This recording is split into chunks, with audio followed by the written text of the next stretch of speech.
अ, मी सर्वात आधी सर्वांचे स्वागत करते. कन्या सर्वांना good evening. Good evening. Audible आहे? थंब करा सर्वांनी, म्हणजे समजेल. कन्या महाविद्यालय मिरज, माजी विद्यार्थिनी संघ आणि कन्या महाविद्यालय मिरज यांच्या संयुक्त विद्यमाने आयोजित जागतिक महिला दिन ऑनलाईन व्याख्यानमाला. दरवर्षी 8 मार्च हा दिवस जागतिक महिला दिन म्हणून साजरा केला जातो. या दिनाच्या निमित्ताने मागील 3 वर्षापासून कन्या महाविद्यालय मिरज, माजी विद्यार्थिनी संघ आणि कन्या महाविद्यालय मिरज यांच्या संयुक्त विद्यमाने ऑनलाईन व्याख्यानमाला आयोजित केली जाते. व्याख्यानाच्या माध्यमातून महिलांना त्यांच्या कर्तृत्वाची जाणीव करून देणे, त्यांना भेडसावणाऱ्या समस्याकडे लक्ष वेधणे आणि ज्ञानाच्या माध्यमातून त्यांचे सक्षमीकरण करून त्यांना दर्जेदार जीवनाकडे नेणे हा या आयोजनामागील मेन उद्देश असतो. प्रतिवर्षाप्रमाणे सगळ्यांनी आपला माईक म्यूट करावा प्लीज. प्रतिवर्षाप्रमाणे यावर्षी देखील 4, 5 आणि 6 मार्च 2024 रोजी ऑनलाईन व्याख्यानमालेचे आयोजन करण्यात आले. या व्याख्यानमालेला पहिल्या दिवशी कॉलेजचे प्राचार्य डॉक्टर उल्हास माळकर सर आणि सचिव राजू झाडबुके सर यांचे आशीर्वाद आणि शुभेच्छा लावल्या.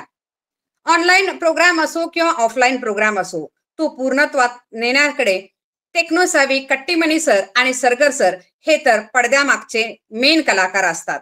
माजी विद्यार्थिनी विभाग प्रमुख प्राध्यापक शिरगावकर मॅडम आणि सर्वांचाच आमच्या माजी विद्यार्थिनींचा आधारस्तंभ डॉक्टर माधुरी देशमुख मॅडम आणि इतर प्राध्यापक वर्ग यांचा आम्हाला कोणताही कार्यक्रम पूर्णत्वास नेण्यापर्यंत नेहमीच साथ असते. माजी विद्यार्थिनी संघ अध्यक्षा वनिता पवार मॅडम आणि कार्यकारिणीचे इतर सदस्य यांचाही व्याख्यानमालेस पूर्णत्वास नेण्यासाठी मोलाचा वाटा आहे. या व्याख्यानमालेचे पहिले पुष्प गोवण्यासाठी सोमवार दिनांक 4 मार्च रोजी प्राध्यापक Babasaheb Sargar sir, doctor Babasaheb Sargar sir यांनी डिजिटल साक्षरता म्हणजेच त्यामध्ये आपल्याला digi locker, voters app, M आधार याविषयी मार्गदर्शन केले. दुसरा दिवस तो म्हणजे 5 मार्च या दिवशी नेतृत्व विकास यामध्ये प्राध्यापक डॉक्टर प्रतिभा पाटील यांनी आपल्याला मार्गदर्शन केले.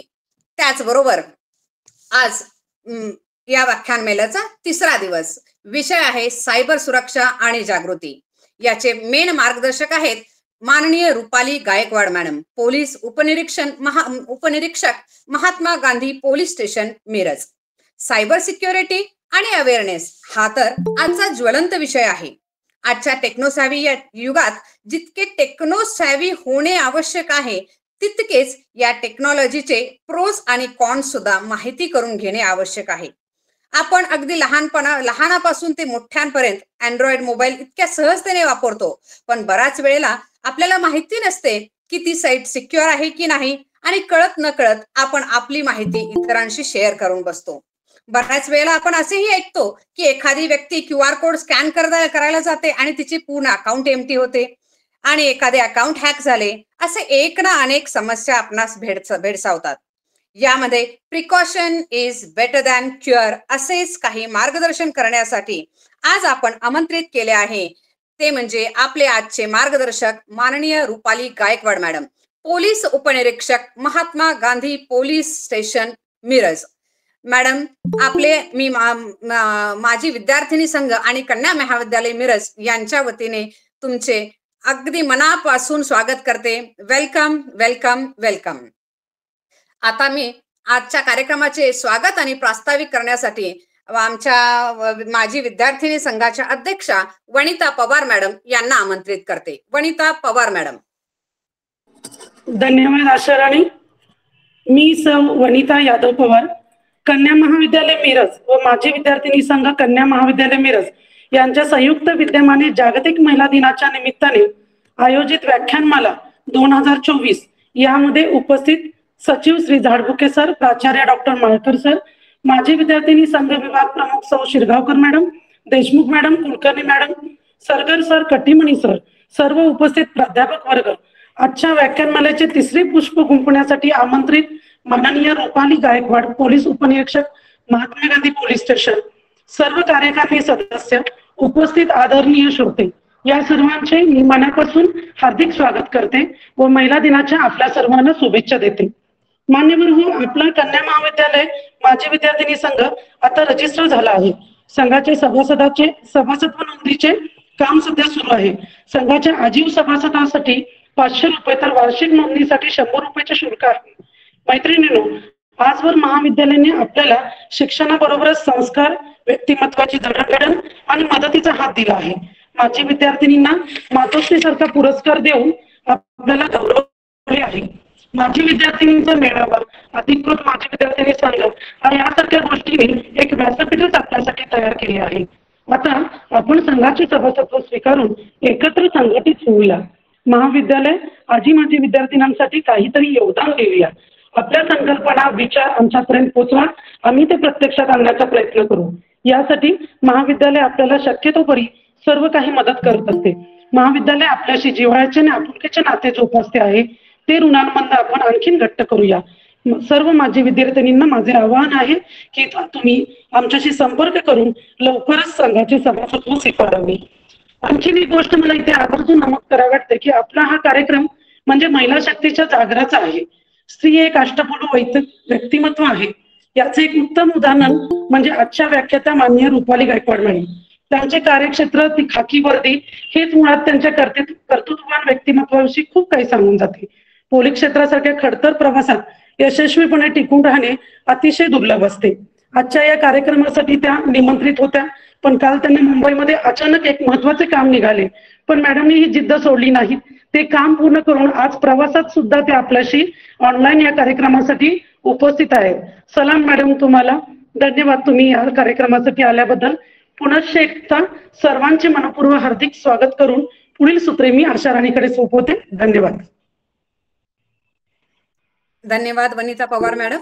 आता आजचा अतिथींचा परिचय आपल्याला त्यांच्या वर्दीतूनच झालेला आहे. तरीही एक कार्यक्रमाची औपचारिकता म्हणून मी अतिथी परिचय करण्यासाठी आमंत्रित करते कीर्ती महाजन मॅडम यांना. कीर्ती महाजन. नमस्कार, मी कीर्ती महाजन. सायबर सुरक्षा आणि जागृती आजचा आपला विषय आहे, आपल्या सगळ्यांना माहितीच आहे. PSI माननीय रुपाली गायकवाड मॅडम, पोलीस उपनिरीक्षक, महात्मा गांधी पोलीस स्टेशन मिरज. लहानपणापासूनच आपल्या सगळ्यांना एक कुतूहल असतं काही ठराविक व्यक्तिमत्वांबद्दल. राजकीय नेता, समाजसेवा करणारे व्यक्तिमत्व, पोलीस, डॉक्टर, सायंटिस्ट. हो, अगदी बरोबर ओळखलं तुम्ही. आजच्या कार्यक्रमास असंच एक रुबाबदार व्यक्तिमत्व आपल्याला माहिती देण्यास येत आहे. रुपाली मॅडम यांचे गाव निसराळे, तालुका जिल्हा सातारा. 2015ला इंग्लिशमध्ये BA पूर्ण केलं त्यांनी. नंतर DED पण केलं आणि त्यानंतर त्यांनी 2013 ते 2015 प्राथमिक शिक्षक म्हणून सुद्धा काम केलंय. 2019ला त्यांनी MPSC ची परीक्षा दिली आणि त्यांनी 2021ला सांगली जिल्ह्याच्या पोलीस उपनिरीक्षक म्हणून रुजू झाल्या. PSI ट्रेनिंग वेळी त्यांना महाराष्ट्र पोलीस अकॅडमीचा लोकल अँड स्पेशल लॉ या विषयात अश्वती दोर्जे मॅडम यांच्याकडून सन्मानित करण्यात आलं. असे आहे आजचे गौरवशाली स्त्री व्यक्तिमत्व जे आपणास खास महिला दिनानिमित्त मिळाले आहे. ते म्हणजे PSI रुपाली भाग्यवंत गायकवाड मॅडम, ज्या आपल्याला आज सायबर सुरक्षा व जागृती याबद्दल माहिती देणार आहेत. आपण सगळे टाळ्या वाजवून त्यांचं स्वागत करूया. सुस्वागतम, सुस्वागतम, सुस्वागतम मॅडम. धन्यवाद कीर्ती मॅडम. असे हे आजचे रुबाबदार व्यक्तिमत्व माननीय रुपाली गायकवाड, पोलीस उपनिरीक्षक, महात्मा गांधी पोलीस स्टेशन मिरज. मी ज्यांचं आपलं मार्गदर्शन ऐकण्यासाठी एवढे उत्सुक आहात, तेच मार्गदर्शन घेण्यासाठी मी आमंत्रित करते माननीय रुपाली गायकवाड मॅडम.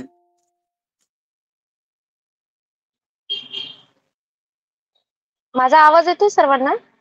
हॅलो. हो, येतोय. हो मॅडम. हा मॅडम, पहिल्यांदा सर्वांना नम्र विनंती आहे की सर्वांनी आपले कॅमेरा ऑन करा, म्हणजे मला समजेल लोक खरंच ऐकतायत की कॅमेरे पाठीमागून फक्त ऑन आहे. म्हणजे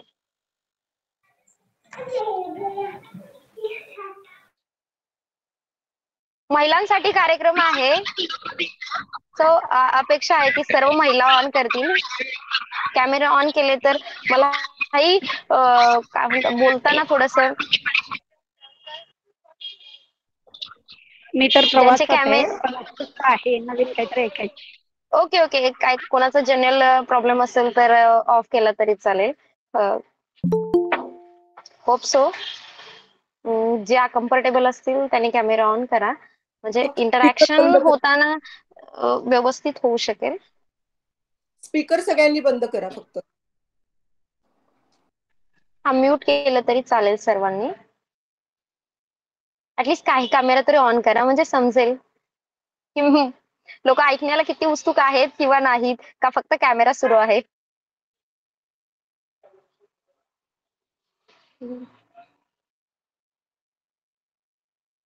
ठीक आहे, थँक्यू. कॅमेरे ऑन केलेत. सर्वांना असं वाटलं असेल की आता पोलीस आहेत म्हटल्यानंतर वर्दीवर पाहायला वगैरे भेटेल. आणि विद्या मॅडम हसल्या म्हणजे कदाचित त्यांना अपेक्षा अशी होती की मॅडम वर्दीवर पाहायला भेटतील. पण सॉरी, मला काल अचानक काम लागल्यामुळे मला बाहेर यावं लागलं आणि त्याच्यामुळे मी सिव्हिलवर आहे आता. Thank you Deshmukh madam, Pawar madam, त्यांनी वेळोवेळी फॉलोअप घेतला आणि कार्यक्रमाला इन्व्हाइट केलं. एक महिला म्हणून खूप छान वाटते पहिल्यांदा सांगायचं म्हणजे, कारण मला महिला दिसतायत. मॅडम म्हटलेल्या आजी माझी विद्यार्थिनी असतील आणि एक संधी भेटली आहे सर्वांसोबत इंटरॅक्शन करण्याची. हे माझं वैयक्तिक लेक्चर नसून मला असं वाटतं की हे आपल्या इंटरॅक्शनने, आपल्या संवादाने पूर्ण व्हावं. सो माझी अशी इच्छा आहे की पहिल्यांदा सुरुवात ही आपल्यापैकी कोणीतरी करावी महिलांमध्ये, की बाबा, कारण कसं आहे लेक्चर म्हटलं की वन वे टॉकिंग होत राहतं, म्हणजे एक व्यक्ती बोलत असतो, बाकी ऐकत राहत असतात. सो हे लेक्चर होण्यापेक्षा जर सुसंवाद झाला तर आणखीन म्हणजे कन्क्लुजन निघेल की बाबा हा आपण लेक्चरचं काहीतरी सार निघेल. कारण वन वे बोलत राहिलं तर तुमचे नक्की प्रॉब्लेम काय आहेत किंवा तुम्हाला एक्झॅक्टली एक्सपेक्ट काय आहे हे मला समजणार नाहीये.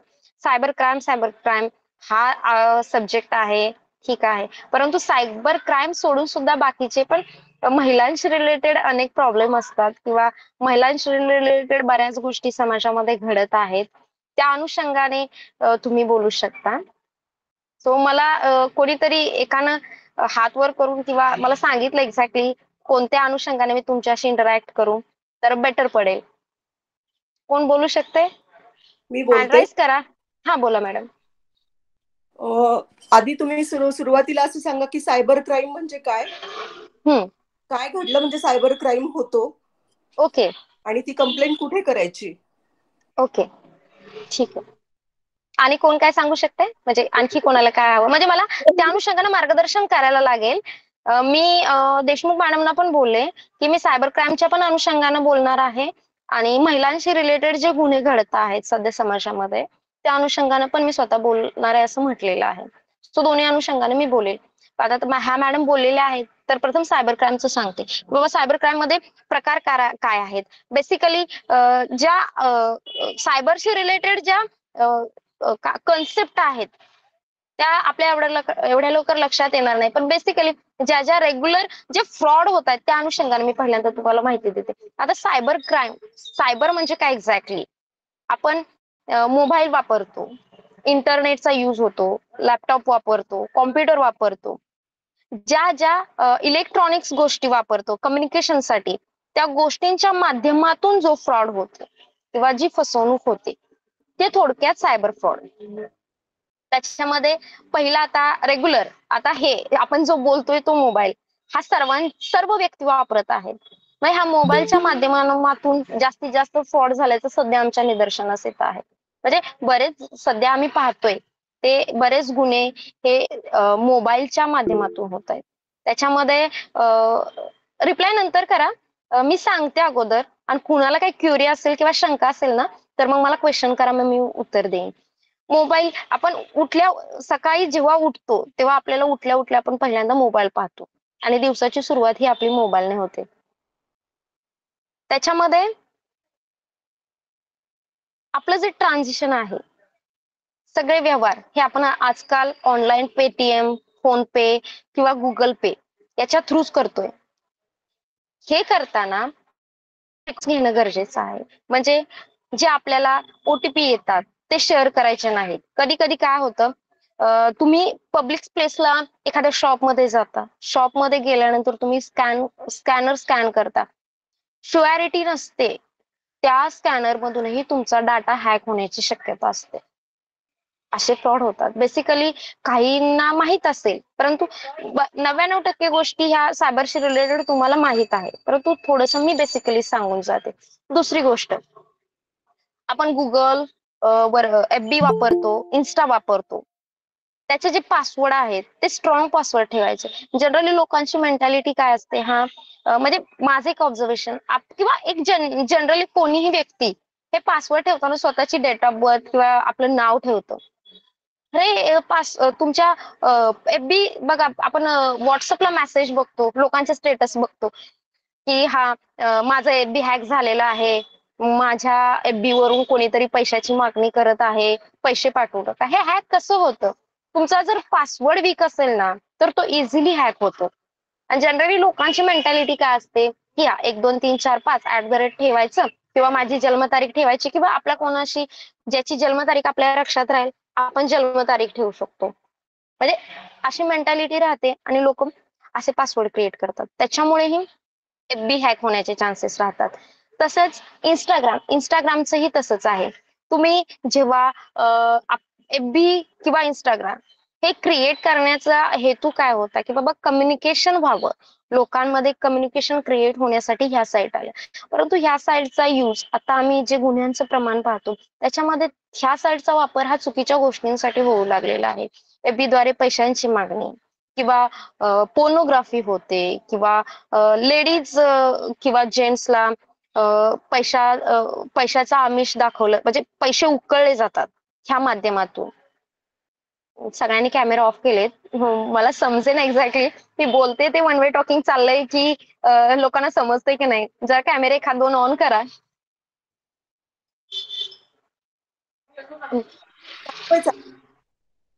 समजतंय ना विद्या मॅडम? सांगितलेलं समजतंय, लक्षात येतंय ना? ऐकतोय तीन हो मॅडम, अगदी तुम्ही कंटिन्यू करा. हो, अगदी व्यवस्थित. स्पेसिफिक म्हणजे मला पण समजेल की बाबा मी बोलतेय हे समजतंय थोडक्यात. थोडस शब्दाने शब्द डायव्हर्ट होऊ शकतोय, थोडं समजून घ्या. इंस्टाग्राम मध्ये आता रिसेंटली काय झालेलं आहे, रिसेंटली आता म्हणजे बरेच आता लेडीजच्या मुली वगैरे आपल्या घरी असतील, अंडर 18च्या मुली असतात. आजकाल 4थी 5वी पासूनच्या मुलाचं FB अकाउंट आहे, फेसबुक किंवा इंस्टाग्रामचं तुम्ही म्हणताय ते अकाउंट आहे. त्याच्यामध्ये काय होतं, तुम्ही अननोन रिक्वेस्ट ऍक्सेप्ट करू नका. ज्या अननोन रिक्वेस्ट येतात ह्या साईट ज्या क्रिएट झालेल्या आहेत त्या आपल्या लोकांशी कम्युनिकेशन करण्यासाठी किंवा एक आपल्या सोयीसाठी या साईट क्रिएट झालेल्या आहेत, पण याचा मिसयूज व्हायला लागलेला आहे. सो खात्री केल्याशिवाय ह्या फ्रेंड रिक्वेस्ट स्वीकारायच्या नाहीत किंवा ठराविक कालावधीनंतर यांचे पासवर्ड चेंज करायचे. आपण काय करतो, फोनमध्ये एकदा लॉग इन केलं की केलं, त्याच्यानंतर तुम्ही लॉग आउटच करत नाही. बघा आताही जरी तुम्ही कोणाचं FB इन्स्टाचं अकाउंट असेल, आता तुम्ही FB वर क्लिक करा, तुमचं लॉग इन असणार आहे. कधी कधी डाटा ऑन असल्याने सुद्धा त्याची माहिती शेअर होते. तिसरी गोष्ट, आपण कधी कधी डाटा संपल्यानंतर वायफाय वापरतो. वायफाय वापरतानाही वायफाय द्वारे आपला डाटा हा दुसरा व्यक्ती घेऊ शकतो. आता हॅकर्स जे आहेत ते वायफाय द्वारे सुद्धा डाटा हॅक करू शकतात. सो वायफाय वापरताना माझं पर्सनली सगळ्यांना सजेशन आहे की कोणत्याही सार्वजनिक ठिकाणचा डाटा वायफाय वापरू नका. कधी आता ग्रामीण भागातील आपल्या लेडीज आहेत, सो आपल्या लेडीजना एवढा इश्यूज येत नाही. परंतु ज्या मेट्रो सिटीज मध्ये रेल्वे स्टेशन्स किंवा ST स्टँड्स मध्ये फ्री वायफाय असतं. लोकांची मेंटॅलिटी कशी असते, हा चला फ्री मध्ये वायफाय मिळत आहे आपण वापरूया. परंतु याद्वारे तुमचा जो डाटा आहे, प्रत्येक फोनची एक सिस्टीम असते. अँड्रॉइड सिस्टीम मध्ये प्रत्येक त्याचे ID नंबर्स किंवा लायसन्स असतात, ते इनडायरेक्टली त्या सिस्टीमला कनेक्ट होतात आणि तो डाटा तिकडे कॅप्चर केला जाऊ शकतो किंवा हॅक केला जाऊ शकतो. दुसरी गोष्ट, आपण ज्या मोबाईलमध्ये जे पेटीएम, फोन पे हे जे ऍप वापरतो आहे त्यालाही तुम्ही पासवर्ड ठेवताय, परंतु तो पासवर्ड ठराविक कालावधीने बदला. आता आम्ही ऑब्झर्व करतोय की पेटीएम किंवा फोन पे द्वारे सुद्धा पैसे हॅक होतात. म्हणजे डाटा हॅक होऊ शकतो. आता एक रिसेंटली माझ्या ऑब्झर्वेशन मध्ये एक उदाहरण आलं की म्हणजे मी स्वतः त्या काय म्हणतात केसची चौकशी केली की आपण केस काय म्हणतात आपण जे कार्ड वापरतो एटीएम कार्ड क्रेडिट कार्ड किंवा तुमचे जे अकाउंट आहेत त्या अकाउंटला तुमचा नंबर लिंक असतो. जेव्हा तुम्ही वारंवार त्या नंबरवरून बँकद्वारे ट्रान्झॅक्शन करता तेव्हा तो नंबर हे जे हॅकर्स आहेत ते घेऊन तुम्हाला बघा कधी कधी विदाऊट कन्फर्मेशन शिवाय डायरेक्टली फायनान्स कंपनीचा कॉल येतो किंवा एसबीआय वाल्यांचा कॉल येतो, ऍक्सिस वाल्यांचा कॉल येतो, हा मॅडम क्रेडिट कार्ड हवंय हे हवंय. हे कशासाठी? तर ह्या डाटा हा इनडायरेक्टली आपला शेअर होत असतो. कसा शेअर होत असतो?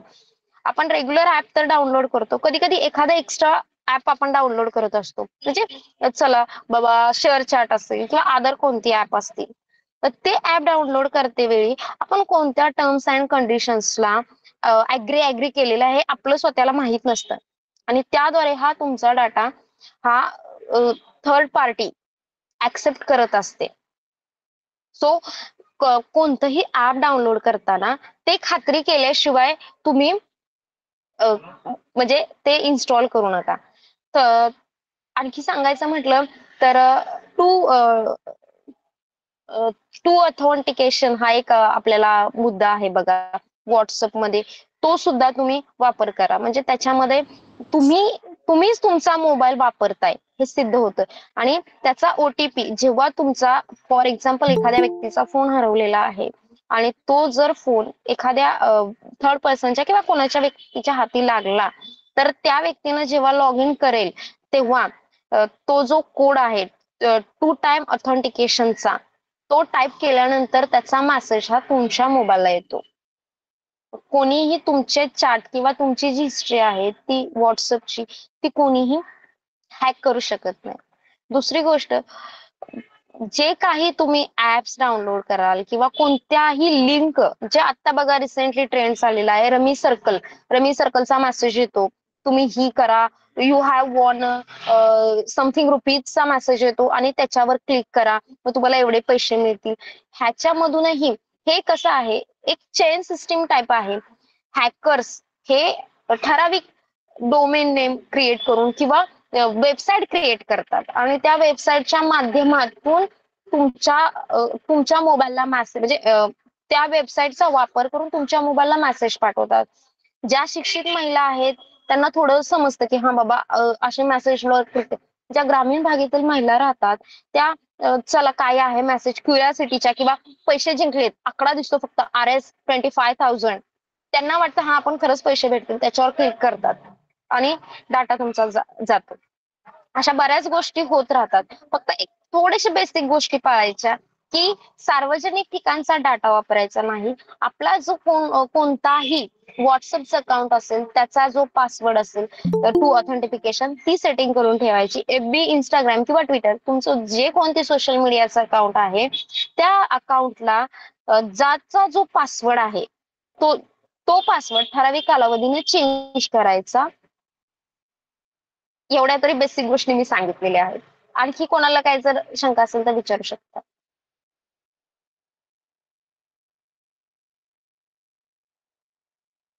सगळे शांत आहेत. समजलेलं आहे शीतल मॅडम बोला. हॅलो मॅडम हा बोला. हॅलो एक प्रश्न होता. सायबर क्राईम क्षेत्र अशा एक बोलू. येस. हा बोला बोला. हा थँक्यू.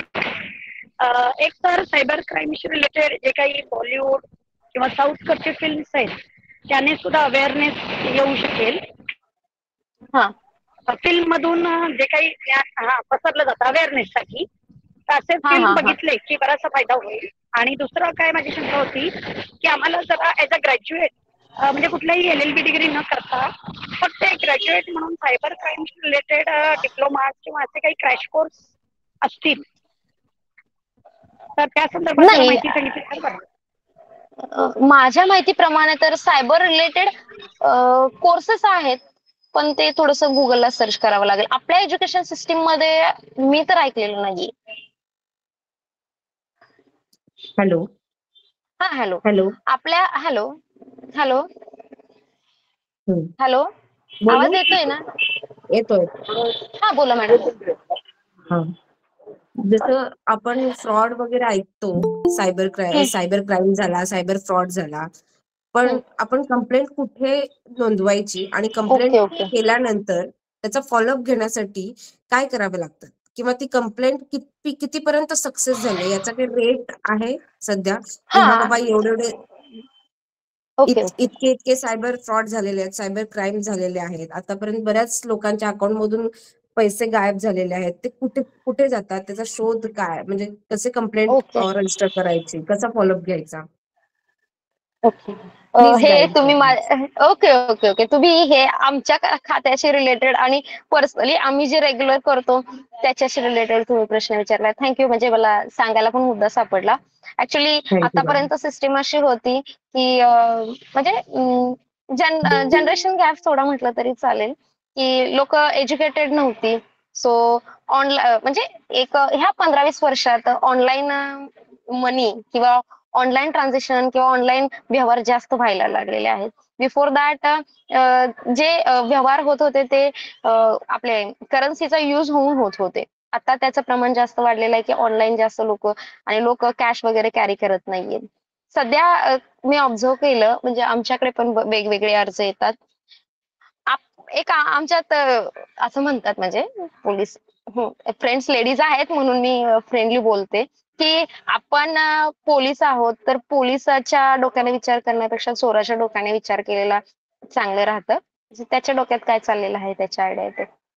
आता जे डिजिटल युग आहे त्याच्यामध्ये लोक चोरी, मारामारी, दरोडा हे करण्यापेक्षा आजकाल ऑनलाईन फ्रॉड करून पैसे कसे मिळतील ह्याचा जास्त विचार करत आहेत, आणि ऑनलाईन फ्रॉडचं सध्या प्रमाण वाढलेलं आहे. याच्यामध्ये आता बरेच म्हणजे मी व्हरायटीज ऑफ केसेस सांगते. त्याच्यामध्ये पहिलं तर मगाशी सांगितल्याप्रमाणे तुम्हाला वेबसाईटचा मेसेजेस येतो किंवा तुम्हाला वेगवेगळे कॉल येतात, की हा आम्ही तुम्हाला एवढे एवढे हे देतो, तुम्ही एवढे एवढे ट्रान्सफर करा, मग त्याच्यात दुप्पट तिप्पट करतो. महिला या गोष्टींना थोडं म्हणजे थोडा विश्वास दाखवतात आणि पैसे ट्रान्सफर करतात. जे दिलेले पैसे असतात ते पण जातात आणि जे येणारे आहेत तर येतच नाहीये.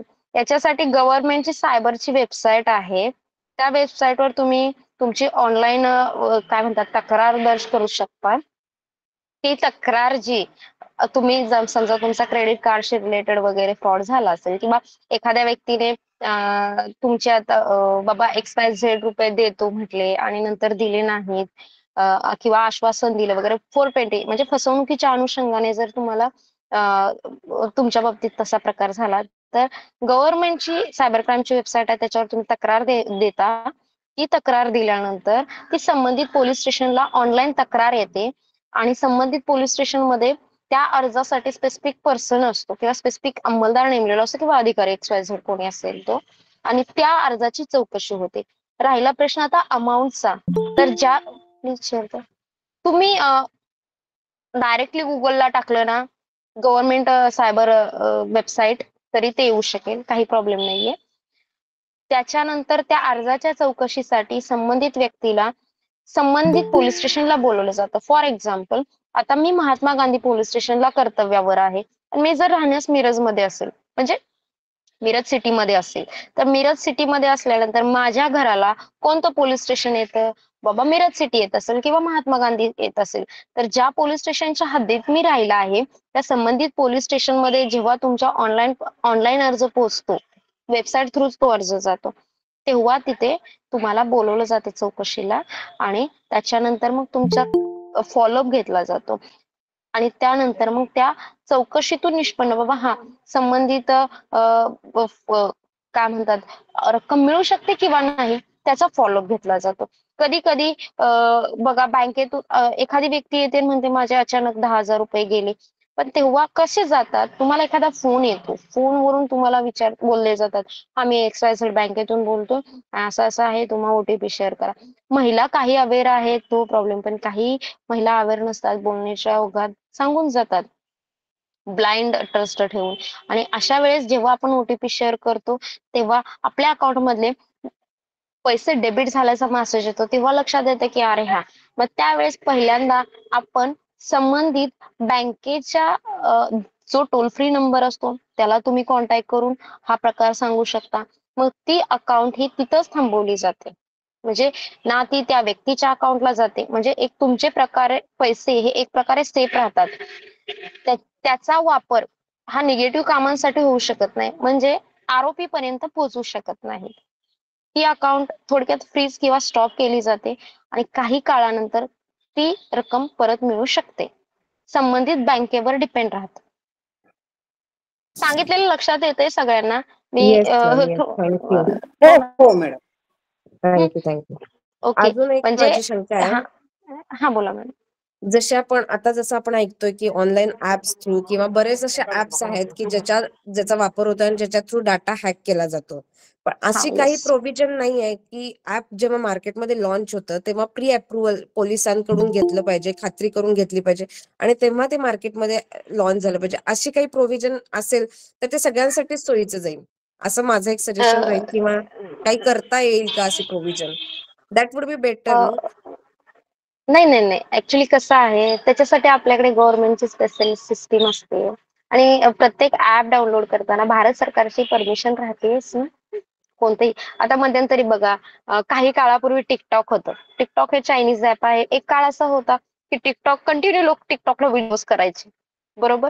आणि त्याच्यानंतर ते चायनीज ऍप होतं ते बॅन झालं. हे परमिशन कोणी दिली? म्हणजे बॅन करणं, बंद कर, किंवा आपल्या भारतात त्याला परमिशन नाहीये, हे कोणी केलं? Government of India. त्याच्यासाठी स्पेसिफिक डिपार्टमेंटच आहे ना. हे पोलीस लेवल पेक्षा गव्हर्नमेंट लेवलवर राहतं. ओके. ऍप्सचं म्हटलं तर आपण तुम्ही एकदा स्वतः ऑब्झर्व करा. तुम्ही एखादं ऍप डाउनलोड करताना बघा येतात टर्म्स अँड कंडिशन, ऍग्री. आपण वाचत नाही कधी सिरियसली की ह्याच्यामध्ये काय लिहिलेलं आहे. थर्ड पार्टी ऍप्लिकेशन झालं. थर्ड पार्टी ऍप्लिकेशन म्हणजे काय? तुमच्या फोनमध्ये ती इनबिल्ट ऍप्स आहेत, म्हणजे दुसरं घेताय ते थोडक्यात थर्ड पार्टी ऍप.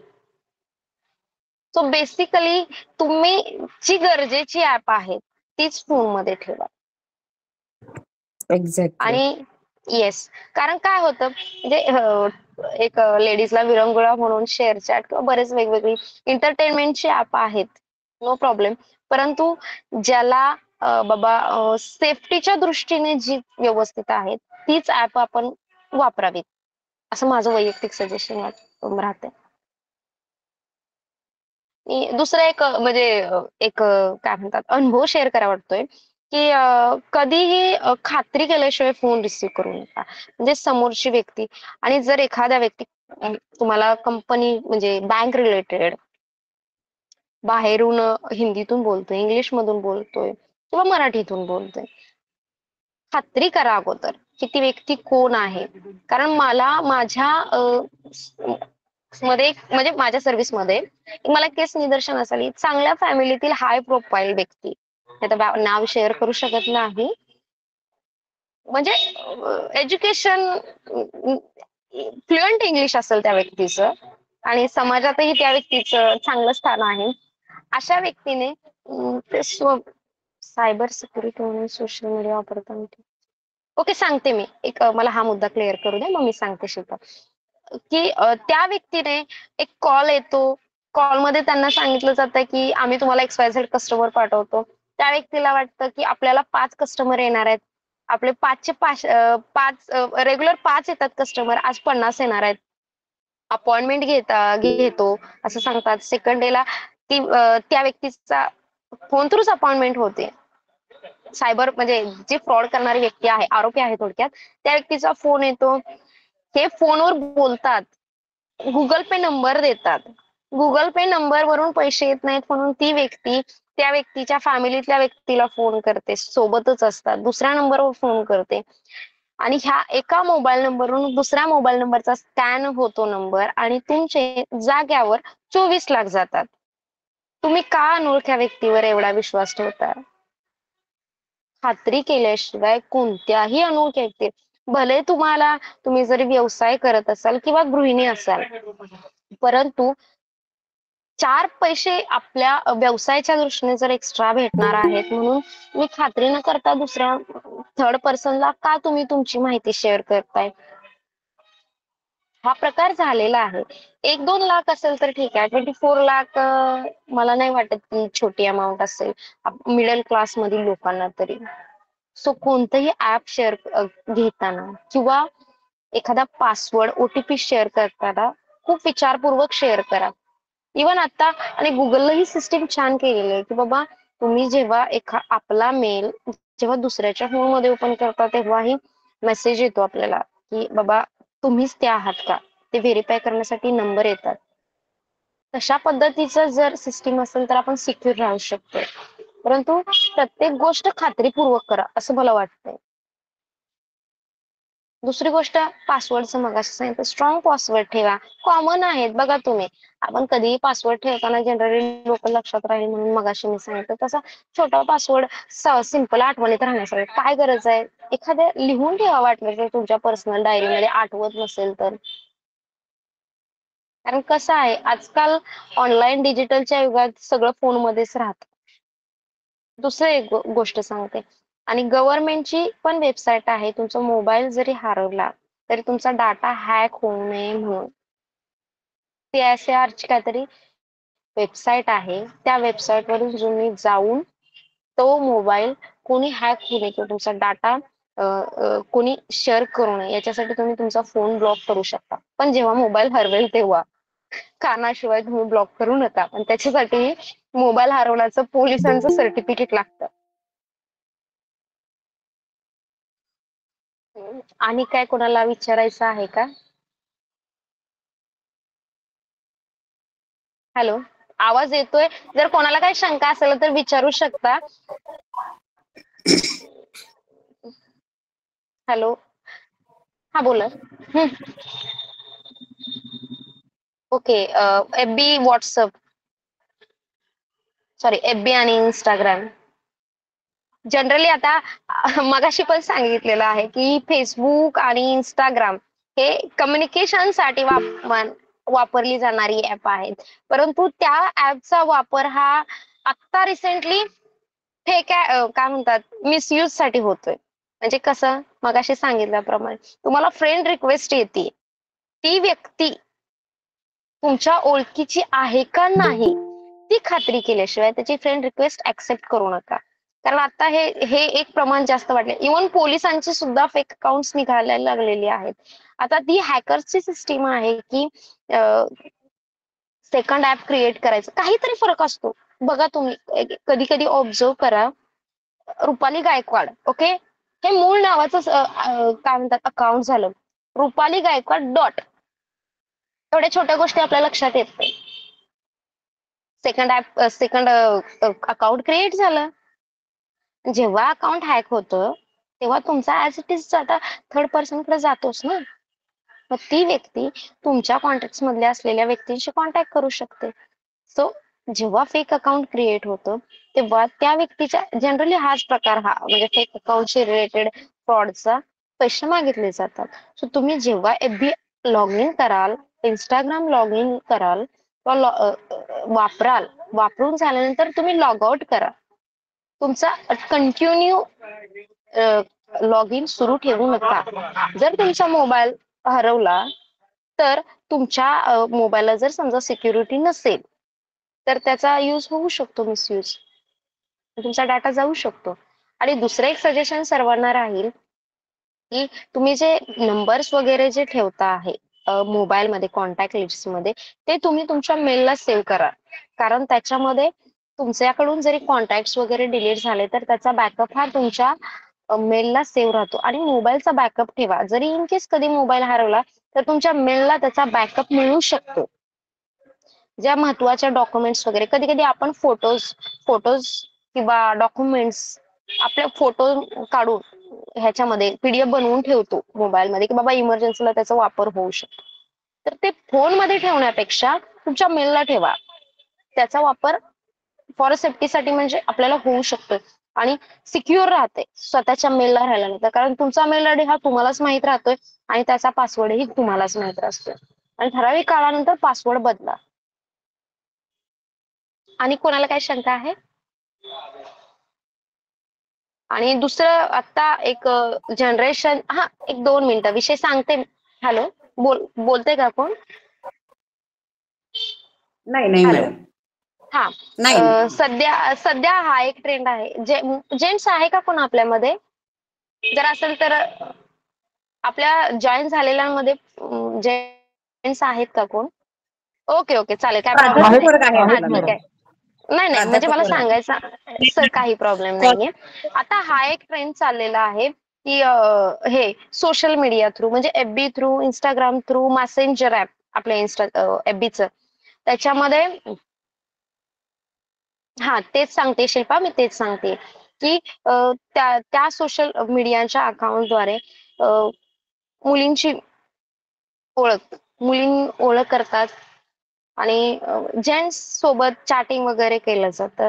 चॅटिंग केल्यानंतर, म्हणजे आता हे फ्रँकली बोलते सर, प्राध्यापक वगैरे शिक्षक असतील, सो हे बोलणं मला गरजेचं वाटतंय की आणि ऍक्च्युली हे बोलणं कितपत योग्य आहे मला माहित नाही, पण मला शेअर करावं वाटतंय की जेव्हा सोशल मीडियावर चॅटिंग होतं तेव्हा ती ज्या लेडीज असतात, हे थोडक्यात स्कॅम टाईपच किंवा स्कॅमरच लेडीज असतात किंवा त्यांचं काय म्हणतात ग्रुप टाईप सिस्टीम राहते थोडक्यात, की समोरच्याला प्रलोभन दाखवायचं, पण कपडे काढण्यास लावतात आणि त्याच्या थ्रू त्यांना ऍक्च्युली करत तर काहीच नाहीयेत, त्याचे व्हिडिओज बनवतात आणि ते व्हिडिओज नंतर पाठवून तुम्हाला ब्लॅकमेल करून पैसे काढले जातात. तर ऍक्च्युली अशा कुठल्याही प्रलोभनाला कुणीही बळी पडू नका.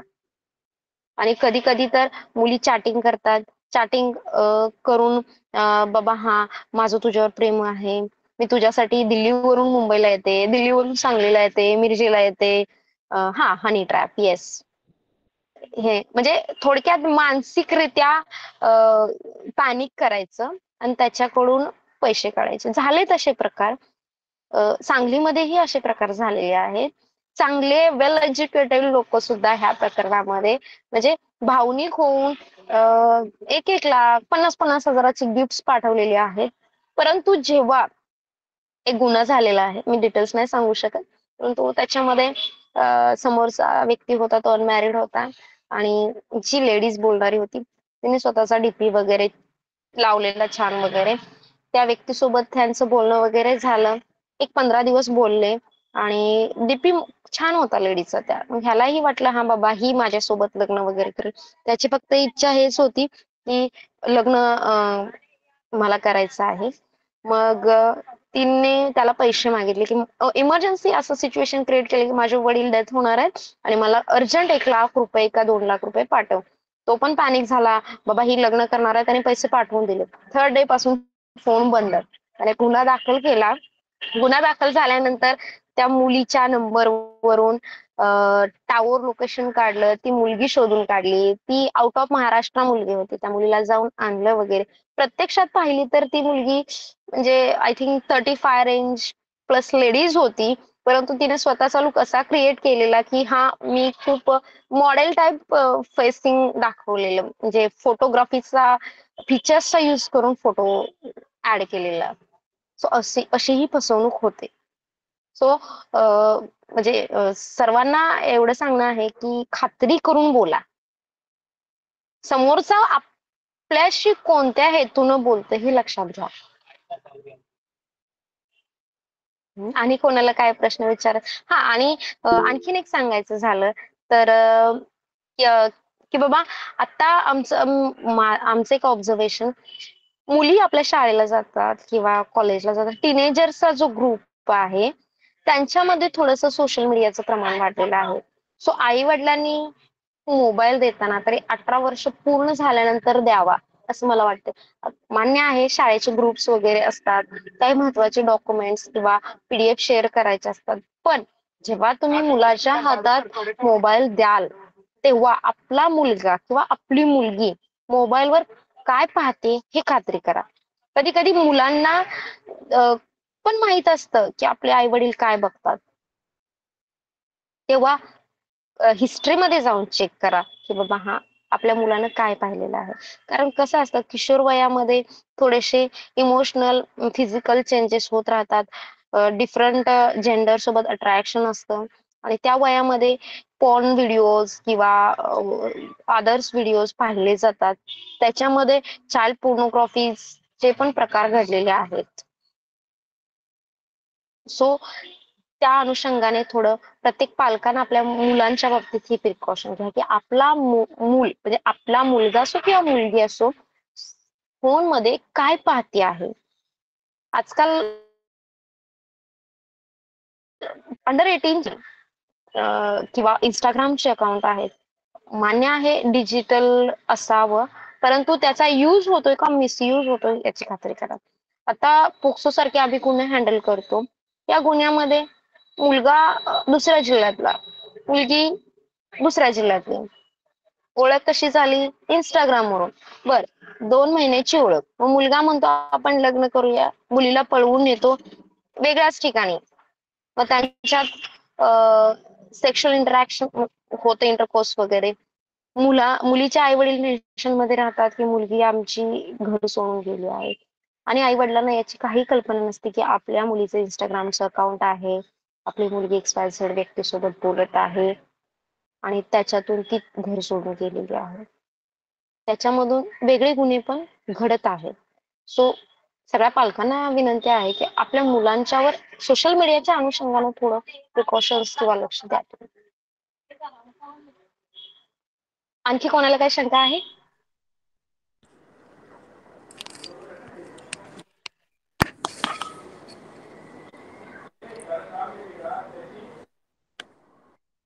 हॅलो, कोणाला शंका असेल तर मला तुम्ही विचारू शकता. Hello madam. हा, बोला मॅडम. हां, मला असं विचारायचं होतं की ज्यावेळेला सायबर क्राईमच्या द्वारे अमाऊंट जी आपली रिड्यूस होते अकाउंटवरून, मग ती आपल्याला रिफंड करण्याची काही प्रोसेस असते का? कारण बऱ्यापैकी 90% रिफंड होत नाही. हा, मग हा मुद्दा मी मगाशी पण क्लिअर केलेला आहे. फायनान्शियली जेव्हा तुमची रक्कम जाते तेव्हा पहिल्यांदा तुम्ही संबंधित बँकेशी कॉन्टॅक्ट करा. संबंधित बँकेमध्ये माझ्या माहितीप्रमाणे, मला ते आठवत नाहीये, तो फॉर्म असतो, तो फॉर्म भरून घेतला जातो की जी अमाऊंट आहे ते XYZ अकाउंटवर जाण्याऐवजी ती तिथंच स्टॉप केली जाते आणि रिफंड होण्याचे चान्सेस म्हटलं तर depend on bank.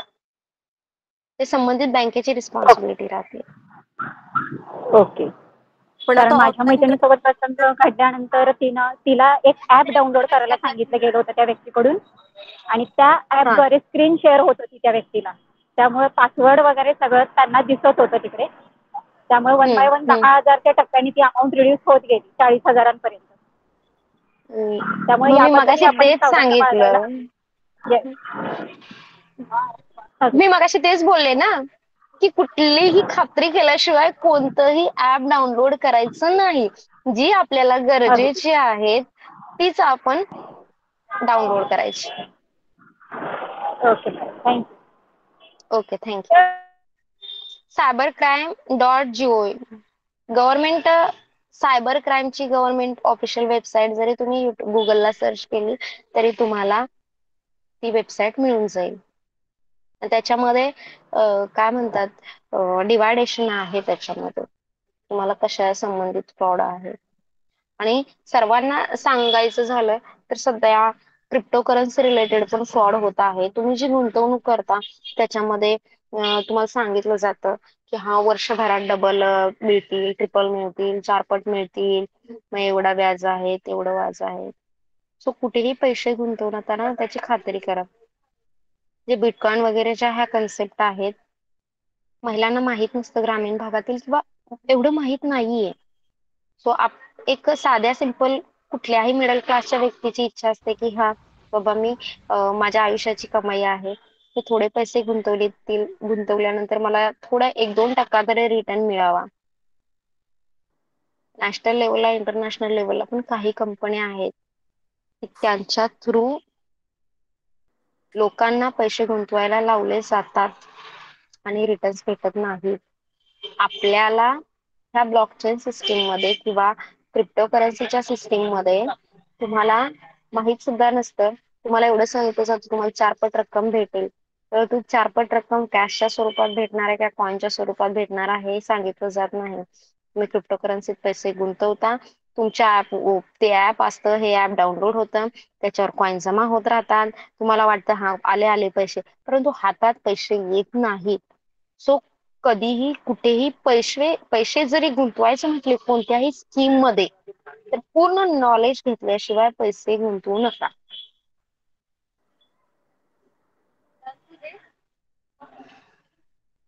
POCSO act बद्दल थोडं जास्त आफ्टर 20 नंतर मुलांना.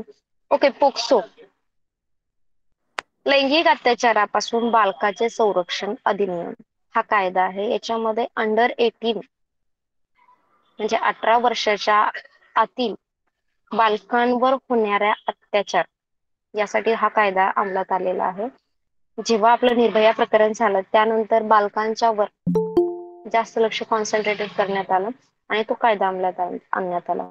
त्याच्यामध्ये जे बालकांवर जे लैंगिक अत्याचार होतात, म्हणजे आपण शाळेला येता जाता, मी फ्रँकली बोलू शकते, आय थिंक सगळ्या लेडीज आहेत किंवा काही प्रॉब्लेम नाही, शाळेला येता जाता आपल्याला बरेच लोक येता जाता पाहत असतात किंवा कधी कधी कोणाकडून इशारे होतात, कमेंट्स होतात, म्हणजे आपल्याला एखाद्या स्त्रीला लज्जा उत्पन्न होईल किंवा आपल्याला अनकम्फर्टेबल फील होईल, अशा अनुषंगाने जर प्रकार घडला तर त्याच्या बाबतीत ठराविक कलम आहेत.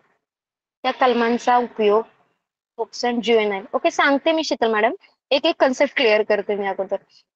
त्याच्यामध्ये अमेंडमेंट आहेत किंवा कलम आहेत. कधी कधी एक कन्सेप्ट आहे, गंभीर लैंगिक हमला किंवा नॉर्मल आपण म्हणतो ना, नॉर्मल घटना आणि गंभीर घटना, त्या प्रकारे. म्हणजे कधी कधी लैंगिक अत्याचार झाल्यानंतर एखाद्या महिलेस जर त्रास झाला तर त्याच्यासाठी वेगळं कलम आहे. एक त्याच्यामध्ये त्याची शिक्षा वेगळी आहे. त्याच्यासाठी हा पूर्ण पोक्सो कायदा आहे. आता कसं झालेलं आहे, त्या अंडर 18 मुली शाळेत ओळख होते, प्रेम होतं, ते प्रेम नसतं, अट्रॅक्शन असतं. त्या मुली त्या मुलावर विश्वास ठेवतात आणि पळून जातात, त्यांचे शारीरिक संबंध येतात, त्यांना म्हणजे लक्षातच येत नाही की आपण काय करतो आहे, भावनिक होतात. तर माझं पर्सनली मत आहे की जर या बाबतीत शाळेच्या लेवलला किंवा कॉलेज आपल्या प्राथमिक माध्यमिक लेवलला तर शिक्षकांच्याकडून जर लेक्चर्स वगैरे अरेंज झाले तर ह्याचा फायदा ह्या टीनेजर्स ग्रुपला होऊ शकतो. राहिला प्रश्न आता ज्युएनाइल जस्टिस. आय थिंक शीतल मॅडमने मला हा प्रश्न विचारलेला, ज्युएनाइल जस्टिस. ज्युएनाइल म्हणजे अंडर 18 जी बालकं आहेत त्यांना कामाच्या ठिकाणी, जे बालकं आहेत त्यांना थोडक्यात आमच्या भाषेत आम्ही आरोपी म्हणू शकत नाही, विधी संघर्षित बालक बोलतात. त्याच्यावर जर अत्याचार होत असेल तर त्याच्यासाठी ज्युएनाइल जस्टिस हा कायदा आहे. त्याच्यामध्ये जर समजा एखादं बालक आहे त्याच्यावर अत्याचार झाला कामाच्या ठिकाणी वगैरे, किंवा आरोपी म्हणणं चुकीचं आहे, आरोपी म्हणता येत नाही, विधी संघर्षित बालक असते, म्हणजे एखाद्या बालकाने क्राईम केलेलं असेल त्याच्या अनुषंगाने तो ज्युएनाइल जस्टिस तो कायदा आहे. म्हणजे त्या बालकाला ट्रीट करताना कशा पद्धतीने ट्रीट करावे, परंतु जास्त वापर हा पोक्सो कायद्याचा जास्त होतो. ओके, आणि कोणाला काही शंका आहे? आय थिंक मी सांगितलेलं समजतं, थोडं माझं बोलणं थोडस काय म्हणतात, विषय भरकटतोय आणि मी पूर्वतयारी केली नव्हती, मी ऑन द स्पॉट बोलतीये, थोडं बेसिकली मी सर्वच मिक्स सांगितलेलं आहे. मॅडम छान माहिती दिलेली आहे तुम्ही, ऑन द स्पॉट इतकी छान माहिती देते तर तयारी करून किती चांगली द्याल, काही प्रश्नच नाही. बऱ्याच शंका झालेल्या आहेत, तरी पण अजून कुणाचे काही प्रश्न असतील तर विचारू शकताय.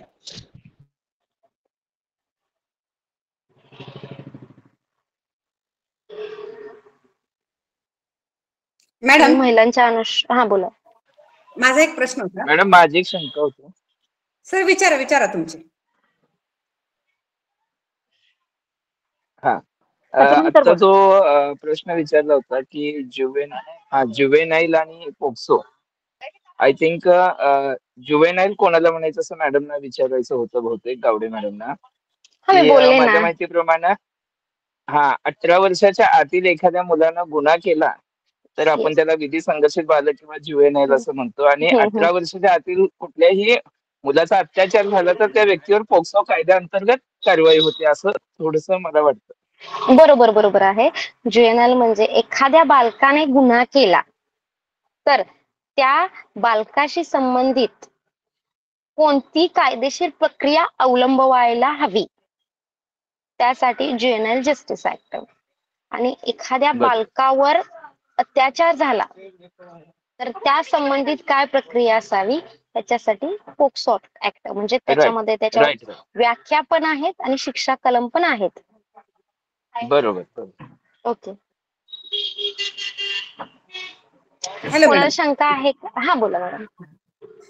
मॅडम एक रिसेंटली असा केस झाला होता, म्हणजे माझे त्यांच्यामध्ये म्हणजे काही लेडीज जेंट्स जिथं स्टाफ आहे तो काम करतो त्यांचे काही फोटोज असे वेगळे वेगळे एडिट करून इन्स्टावरती शेअर केले होते. मग ह्याच्याबद्दल आम्ही सांगली पोलीस स्टेशन मेन ह्याच्यात सायबर ह्याच्यामध्ये ब्रांचमध्ये जाऊन नोंदणी केली किंवा काय केली, घेतलं होतं स्टेप आपण, तक्रार म्हणजे त्या घेतलेली. Staff okay. करून तक्रार केली होती. पण असं झालं की इन्स्टावरती झाल्यामुळे ते युके कडे आहे, आपल्याकडे इंडियामध्ये नाही आहे, म्हणजे त्याचं जे होल्ड आहे ते. त्याच्यावरती पुढं काहीच स्टेप्स झाल्या नाही आहेत. असं असेल तर म्हणजे कसं, एखाद्याचा डीपीचा फोटो असतो, एखादा कुठला इन्स्टाचा फोटो असतो, त्याला काहीतरी वेगळंच एडिट करायचं, आती काय डेट पे, म्हणजे अगदी काही. मग अशा ह्याच्यात म्हणजे काहीच हे झालं नाही, मग तेव्हा काय करायचं? आता याच्यामध्ये आपल्या गव्हर्नमेंटची स्पेशल सायबर सेलचा विभाग आहे. संबंधित सायबर सेलच्या द्वारेच तो फॉलो घेतला जातो. आता राहिला प्रश्न तुम्ही जे म्हणताय, कारण एफबीआय द्वारे पण बऱ्याच प्रकारे गुन्हे घडलेले आहेत, परंतु ही ऍप्स जी आहेत ती इंडियन ऍप्स नाहीयेत. सो त्याच्यावर होल्ड किंवा कंट्रोल करण्याचा पूर्णतः अधिकार आहे संबंधित ऍपच्या कंट्रीकडे राहतं. सो आपण एकतर संबंधित ऍपच्या ऑफिशियल वेबसाईटला जाऊन आपण तक्रार करू शकतो. त्या अनुषंगाने त्यांच्याकडून प्रिकॉशन्स किंवा फॉलोअप आपल्याकडून घेतला जातो.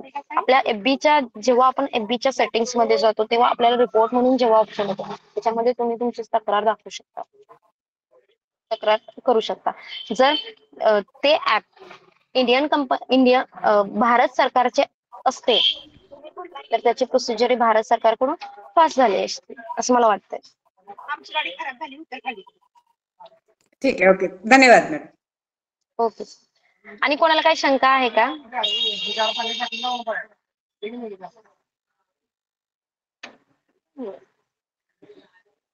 देशमुख मॅडम, जर शंका नसेल तर क्लोज केलं तर चालेल का? म्हणजे ऍक्च्युली मला निघायचं आहे, मी अजून मुंबईमध्येच आहे. 2 मिनिट अशा राणी पुढचं हातात घ्या. ठीक आहे, ठीक आहे.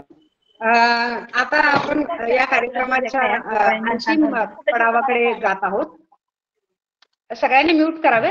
आणि मी आजच्या कार्यक्रमात आज आपल्याला लाभलेले मार्गदर्शक माननीय रुपाली गायकवाड यांनी खरोखर आपल्याला सायबर सुरक्षा आणि जागृती याविषयी त्यांच्या अगदी बिझी स्केड्यूल मधून सुद्धा आपल्याला वेळात वेळ काढून अगदी मुंबईत ते असताना सुद्धा इतके सुंदर पद्धतीने मार्गदर्शन केले की आम्ही त्यांचे नेहमी ऋणात राहू. मॅडम धन्यवाद. मॅडम आता मी आभार प्रदर्शनासाठी अपर्णा देशपांडे मॅडम यांना आमंत्रित करते. अपर्णा देशपांडे मॅडम.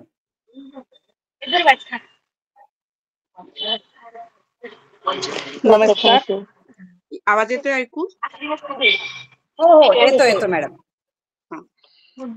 नमस्कार, मी अपर्णा देशपांडे, कन्या महाविद्यालय मिरज आणि माजी विद्यार्थिनी संघ यांच्या संयुक्त विद्यमाने जागतिक महिला दिनाच्या निमित्ताने आज आपण माननीय रुपाली गायकवाड यांचे ऑनलाईन व्याख्यान आयोजित केले होते. मॅडम तुम्ही खरंच खूप छान मार्गदर्शन केले. सध्या आपण सगळेच मोबाईल वापरतो, पण तो वापरत असताना काय काळजी घ्यावी आणि नाही घेतली तर त्याचे दुष्परिणाम काय होतील हे खूप चांगल्या रीतीने सांगितले. याबद्दल तुमचे मनःपूर्वक आभार.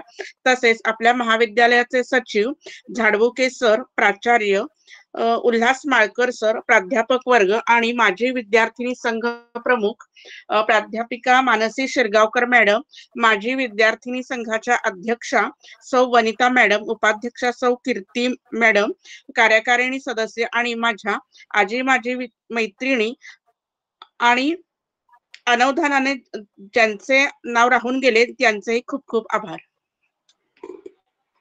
धन्यवाद मॅडम, धन्यवाद. आता मी सर्वांच्या संमतीने एक मिनिट आशाराणी मॅडम, खूप खूप आभार आहे. तुम्ही एवढ्या मुंबईत असताना सुद्धा तुम्ही थांबून आमच्यासाठी इतका वेळ दिलात आणि इतकी छान माहिती आम्हाला दिलीत. पुन्हा पण आम्हाला जेव्हा काही मदत लागेल या पद्धतीची मार्गदर्शनाची तेव्हा तुमच्याशी संपर्क साधू. खास करून भालेराव सरांना पण माझे आभार सांगा.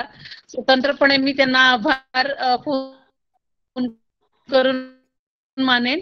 आणि तुम्ही आता लेट झाला तरी चालेल मॅडम, तुम्हाला प्रवास करायचा आहे. खूप खूप आभार तुमचे. धन्यवाद मॅडम, धन्यवाद.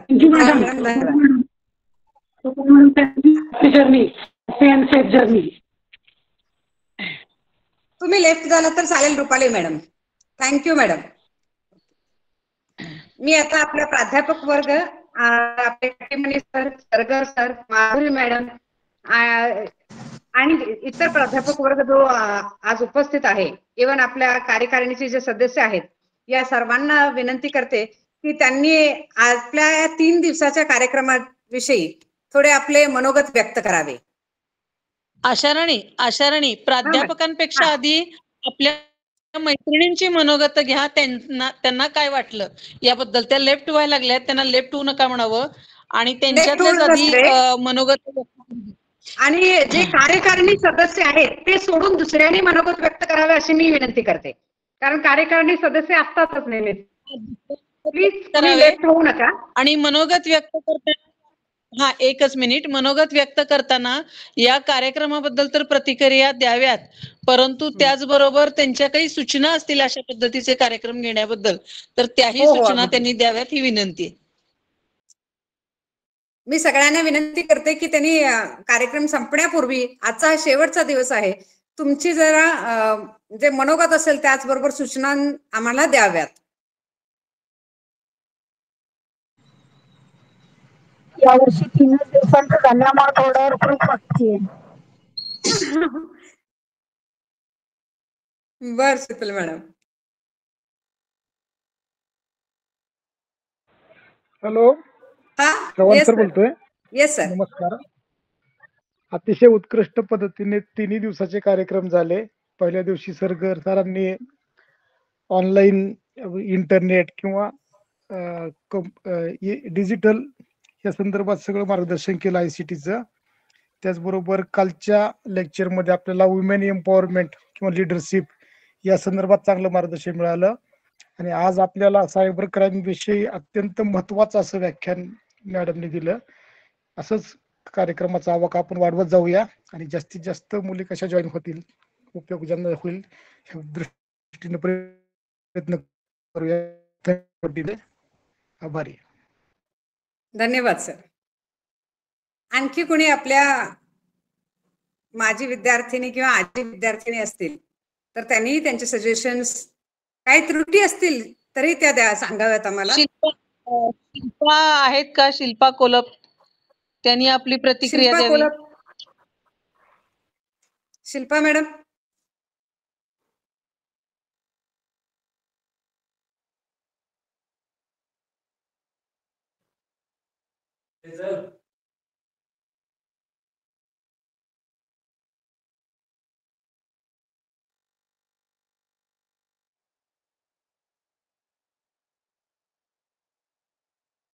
मॅडम बहुतेक आपण कार्यकारिणी सदस्य आणि थोडे एवढेच राहिलेले आहोत. तुला का बोलायचं, इतर कोणाला बोलायचं असेल हा मॅडम, मीनाक्षी बोलते. हा बोला मीनाक्षी. बोला बोला मीनाक्षी. मॅडम. हा हा मॅडम, मी पण 3 दिवसाचे लेक्चर सगळे अटेंड केले. खूप छान कार्यक्रम आपण आयोजित केलेला आहे माझी विद्यार्थिनी संघ आणि कन्या महाविद्यालयाच्या वतीने.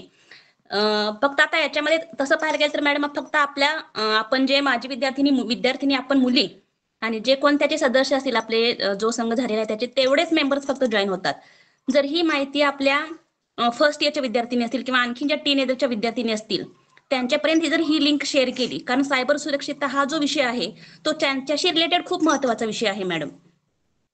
त्याच्यामुळं हा आणखीन याचा कार्यक्रमाचा आवाका जरी वाढवला तरी बरं होईल. आणि आणखीन एक मला गोष्ट आवडली मॅडम, की हे जे ऑनलाईन लेक्चर्स ठेवलेले आहेत, आता तसं पाहायला गेलं तर आपला महिला दिन हा रविवारी आल्यामुळे शुक्रवारी आल्यामुळे सुट्टीचा दिवस आहे, त्या दिवशी आपण त्या दिवशी कार्यक्रम घेऊ शकत नाही. पण अगोदर 3 दिवस हे ऑनलाईन लेक्चर्स ठेवल्यामुळे म्हणजे जरी कोणी व्यक्ती कामामध्ये असली तरी फक्त आपण हे व्याख्यान ऐकू शकतो, अटेंड करू शकतो. फक्त काही कॅमेरे ऑन केल्यामुळे कोण काय करत आहे आपल्याला दिसत नाही, पण सगळ्यांनी ही माहिती जाणून घेतली हे खूप महत्वाचा फायदा आम्हाला सगळ्यांना याच्यामधून झालेला हे मला सांगावंसं वाटतं. Thank you madam. धन्यवाद मॅडम. हो हो. मीनाक्षी, विद्यार्थिनींना आपण लिंक पाठवलेली होती त्यांच्या ग्रुपवर. काही विद्यार्थिनी जॉईन झाल्या आहेत 2 दिवसात, परंतु जास्त मुली काही झालेल्या नाहीयेत. तो अवेअरनेस वाढवावा लागेल आपल्याला.